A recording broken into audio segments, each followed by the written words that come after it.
ماں اور باپ کو پالنا، آج کل ہماری ینگسٹر میں ماں باپ سے رشتہ ختم ہوتا جا رہا ہے.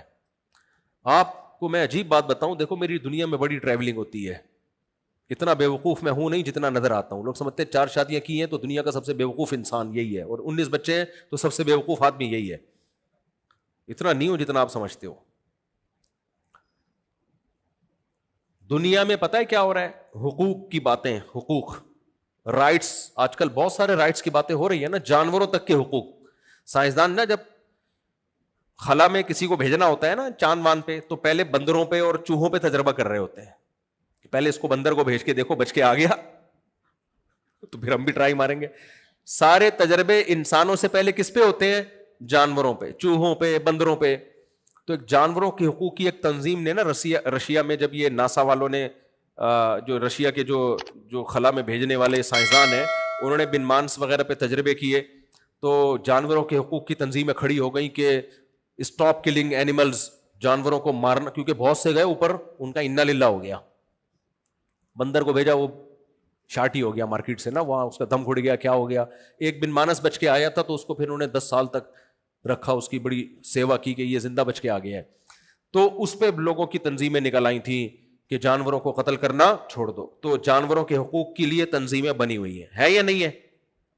کراچی میں اتنے کتوں کے 12 بچے پیدا ہوتے ہیں، اور دے دنا دن، اور سب کتے ہی ہوتے ہیں. یا تو کوئی اور مخلوق ہو رہی ہوتی تو چلو ٹھیک ہے. جتنے بچے ہوں گے بھی سارے کیا؟ کتے. میں بہت اس پہ میں نے آواز اٹھائی تھی، بھائی اتنے پیدا ہو رہے ہیں. تو کسی نے مجھے بولا جانور ہے اس کی نسل پیدا ہو رہی ہے تو آپ کو کیا تکلیف ہے؟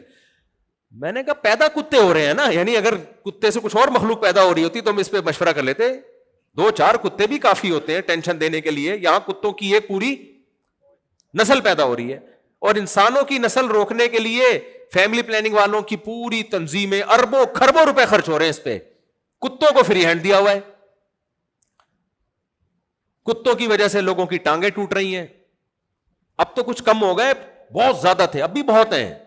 آبادی کے لحاظ سے بہت زیادہ ہیں کتے ہمارے شہر میں، کراچی میں حال خراب ہوا ہے. تو اس وقت تو بہت واقعات ہونے لگے تھے، بائک جا کے ٹکرائی، ٹانگ ٹوٹ گئی، پاگل کتے نے کاٹ لیا، بچہ مر گیا، وغیرہ وغیرہ. تو میں نے اس پہ مہم چلانا شروع کی، بھائی ان کتوں کو مارو. تو مجھے لوگوں نے آ کے کہا کہ جو جانوروں کے حقوق کی تنظیمیں آپ کے خلاف کیس کر دیں گی، ایک کتا بھی آپ نے مار دیا اور ویڈیو بن گئی نہ گئے. تو اس سے پتا چلتا ہے بھائی کتوں کے حقوق کے محافظ بھی دنیا میں بولو ہیں. اس پہ تنظیمیں بنی ہوئی ہیں، اور اس میں ان کو بہت کروڑوں ڈالر ملتے ہیں ان کو اس پہ خرچ کرنے کے لیے. بچوں کے حقوق کی تنظیمیں بھی ہیں، بہت سخت حقوق ہیں بچوں کے، ہونے بھی چاہیے. قاری صاحب نے بچے کو مار دیا، جیل ہو گئی، ہونی چاہیے بالکل، ہم بھی اس کے قائل ہیں. اسلام میں تو بچوں کے بہت حقوق ہیں بھائی.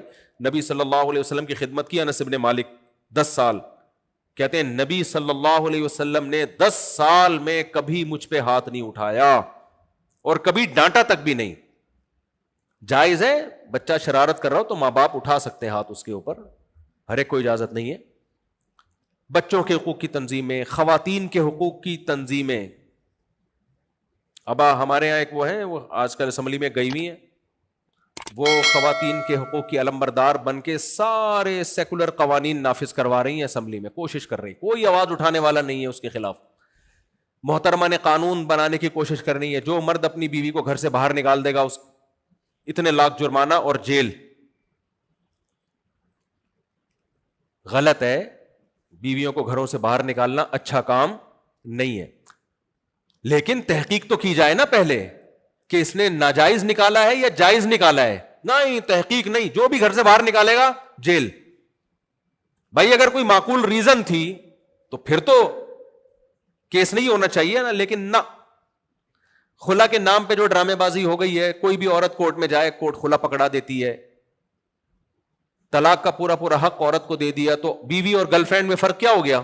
ختم. بیوی بھی جب چاہے جا سکتی ہے، گرل فرینڈ بھی جب چاہے جا سکتی ہے. یہ کس کے حقوق کی باتیں ہو رہی ہیں؟ خواتین. جو حقوق ہونے چاہیے ان کی بات نہیں ہو رہی ہے، جو نہیں ہونے چاہیے وہ دیے جا رہے ہیں. ابھی ایک قانون پہ بحث ہو رہی ہے ہماری اسمبلیوں میں کہ ڈیورس کی صورت میں عورت کو آدھی پراپرٹی دی جائے. یورپ امریکہ میں ایسا ہی ہے, آپ طلاق دے دیں تو آدھی پراپرٹی دینی پڑتی ہے. تو یہ بات چل رہی ہے ہماری اسمبلیوں میں. اس کا نقصان کیا ہوگا؟ مرد شادیاں کرنا چھوڑ دیں گے, بولیں گے یار پاگل ہوں, گرل فرینڈ ہی ٹھیک ہے بھائی, پھر کیا خیال ہے. اور اگر وہ ڈیورس دے گا تو کاغذ میں نہیں دے گا, ثبوت ہی نہیں ہوگا, بس وہ بول دے گا میں نے تمہیں چھوڑ دیا. تو اینڈ میں اس کا عورت ہی کو نقصان ہوگا. تو جائز حقوق ناجائز حقوق اس بحث میں پڑے بغیر عورت کے حقوق کی بھی تنظیمیں بہرحال بولو ہیں. آپ کو پتا ہے جتنی آسمانی کتابیں ہیں, چاہے وہ تورات ہو, چاہے وہ انجیل ہو, چاہے وہ قرآن ہو, تمام آسمانی کتابوں نے اگر حقوق کو فوکس کیا ہے تو سب سے زیادہ کس کے حقوق پہ آواز اٹھائی ہے؟ ماں اور باپ. اور اس کے لیے دنیا میں کوئی تنظیم بولو نہیں ہے.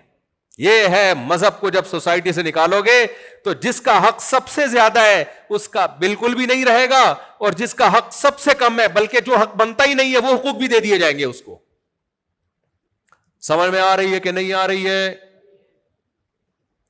تو ہم دنیا میں ٹریولنگ کرتے ہیں بھائی, سب سے زیادہ بدسلوکی اس دنیا میں اس مخلوق کے ساتھ ہو رہی ہے جو آپ کے سب سے بڑے محسن ہیں, اور وہ کون ہے؟ آپ کی ماں اور آپ کا باپ. ان سیکولر لبرل لوگوں کی زندگیوں کو جا کے دیکھو, خدا کی قسم ان کی نظر میں باپ اور ماں کی 2% کی عزت نہیں ہوتی, صرف ایٹیٹیوڈ ہے, ظاہری ایک ایٹیٹیوڈ ہے. اور جس گھر میں باپ کی عزت ہو رہی ہے نا, اس گھر میں باپ باپ بن کے نہیں رہتا, وہ نوکر بن کے رہتا ہے, پھر عزت ہوتی ہے. وہ کسی چیز میں ٹانگ نہیں اڑا سکتا. بعض گھروں میں آپ کو نظر آئے کہ بے دین ہے لیکن باپ کی بڑی عزت ہے, اس لیے کہ باپ نے اپنی عزت ہی کھو دی ہے, وہ ہر چیز پہ کمپرومائز کر کے بیٹھا ہوا ہے. تو پھر وہ باپ تھوڑی ہے. باپ تو ہوتا ہے جو ہمارے ابا تھے بھائی. باپ تو وہ ہوتا ہے جو جس کا آرڈر گھر میں چلتا ہو, جس کی مرضی کے بغیر گھر میں کوئی کام نہ ہوتا ہو. وہ والے باپ مارکیٹ سے short. Once upon a time اس طرح کے ابا ہوا کرتے تھے, اب نہیں ہے. ابا کوئی ہے, ابا کا کام ہے کما کما کے اولاد کو کھلانا, ریٹائرمنٹ کے بعد بھکاریوں کی طرح پیسے مانگنا, بھکاریوں کی طرح پیسے مانگنا. اور ایک بات میں آپ لوگ سے اور بھی کہتا ہوں, دیکھو باپ جب ریٹائر ہو جائے نا اور آپ باہر جا کے کما کے بھیج رہے ہو, ماں کا بہت بڑا حق ہے, اس میں کوئی رائے نہیں ہے, لیکن پیسہ باپ کے ہاتھوں میں بھیجا کرو.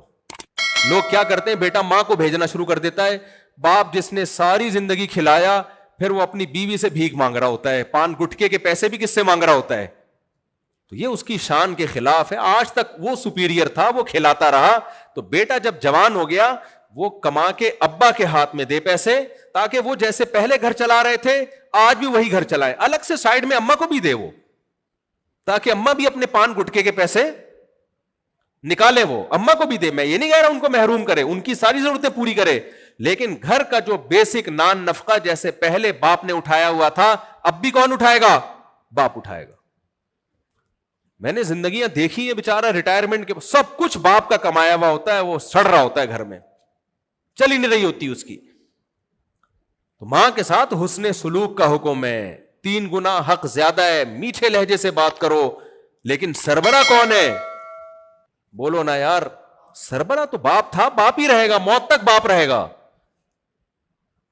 اس پہ کوئی بات کرنے والا نہیں ہے, اس پہ اللہ بات کرتا ہے, کیونکہ اللہ کہتا ہے جس ماں نے تمہیں کھلایا پلایا وہ سپیریئر ہے, جس باپ نے تمہیں کھلایا پلایا بولو وہ سپیریئر ہے. لا تقل لهما اف, اف نہیں کرنا ہے ان کے سامنے. گھر میں کس کی چلے گی؟ ان کی چلے گی. تو لیکن میرے بھائی یہ سب باتیں جب سمجھ میں آتی ہیں جب توکل کس پہ ہو؟ اللہ پہ. اب گورا تو نہیں رکھتا, کہتے ہیں یہ پیسہ بھی کھائیں گے ہمارا اور لائف کو انجوائے بھی نہیں کرنے دیں گے, اس لیے وہ نہ بچے پیدا کرتے ہیں, نہ شادی کرتے ہیں, نہ رشتہ داری جوڑتے ہیں. ہر آدمی کی ایک لائف ہے,